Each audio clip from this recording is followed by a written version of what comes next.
So if we start with recruitment, I might go back to how I actually got involved in Judgment Index in the first place.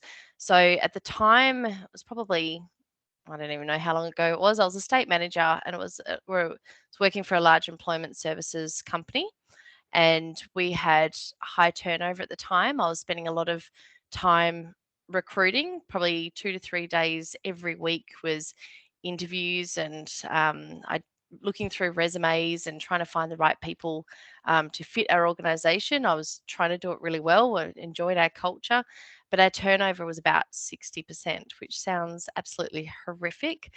HR did a great job at thinking outside the square, and they engaged Judgment Index as part of their recruitment process. So, what they were doing was um, assessing all the applicants prior to interview.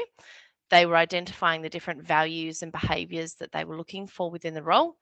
And employment services is quite a unique industry, whereas you've got a lot of people wanting to help others, which was a definite skill set that we needed.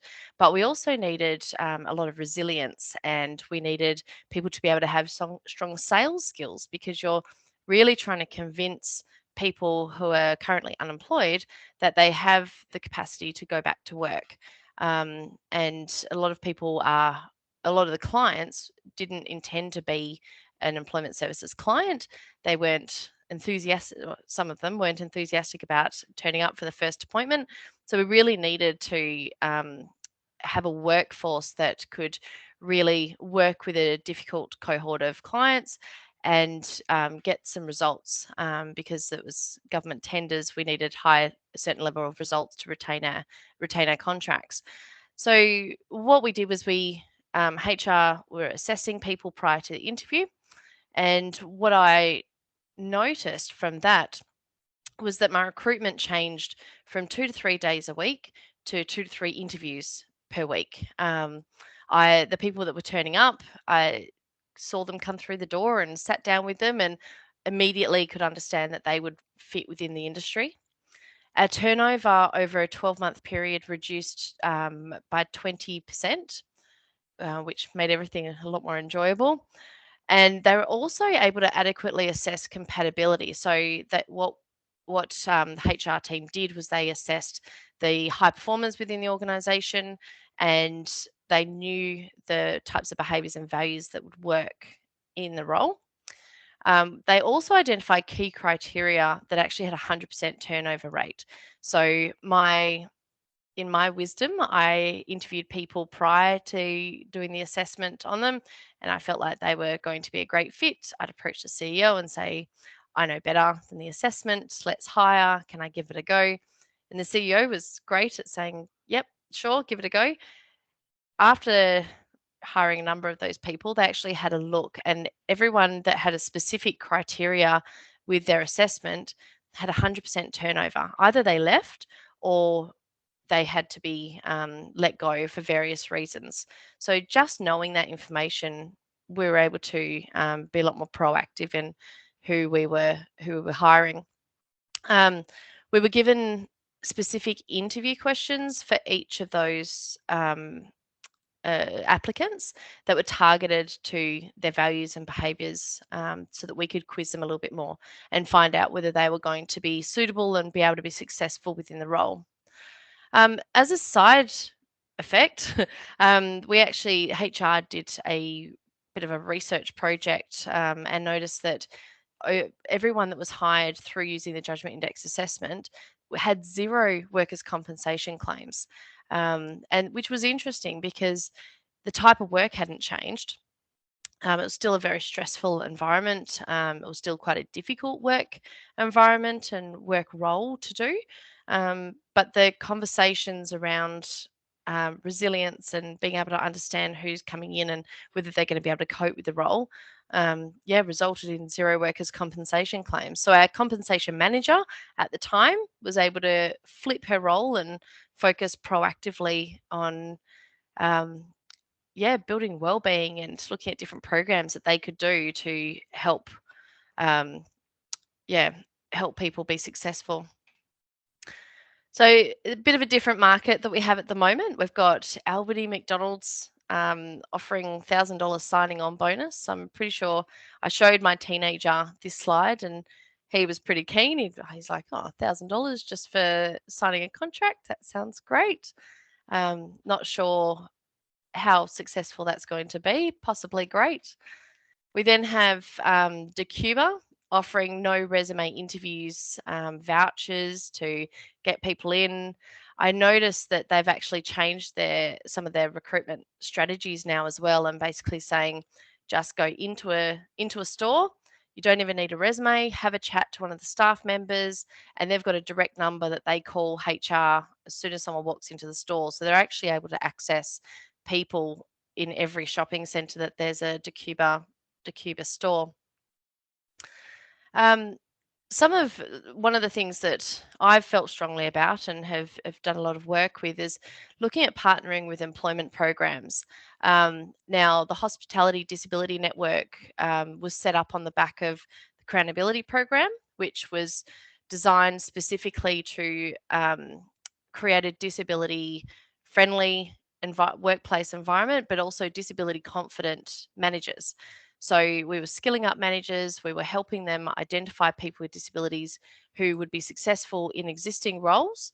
We weren't tailoring the roles in particular, but we were redefining roles where we could, but also changing some of the recruitment process. So it was able to, it wasn't knocking out people that might have had gaps in their employment history. I think a lot of the automated HR processes now tend to screen out people that might have some employment gaps, whereas with a strong employment program and with partnerships, you can actually help people be successful even with some employment gaps. The Hospitality Disability Network was designed to help other hospitality companies replicate what Crownability was able to do. And I think in the first few years of Crownability across the Perth and Melbourne locations, there was about 300 people with disabilities that were hired through the program. And one of the things that also happened was that existing staff felt comfortable advising the HR team and their managers of barriers that they might actually have within their workplace that could be a disability or a medical condition that was going to impact them in the role. And they actually felt comfortable and confident to speak up about it, which I thought was a really great side effect of having a strong partnership with a disability program.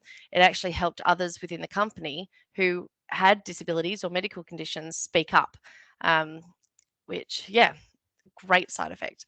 Carers WA, I'm working with them at the moment on carers who have been caring for family members return to the workforce. So either their caring role's finished or their lifestyle has changed in such a way that they feel that employment is going to be suitable.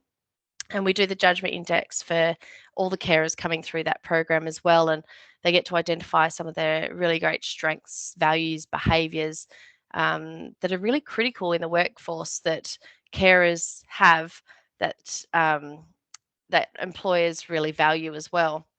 Job Access is a free program by the federal government that any employer can call, and they can help connect you with partners to develop your own disability employment program, or help you support people who might be at risk of losing their job through disability or illness or medical condition, and help you develop some strategies to retain them.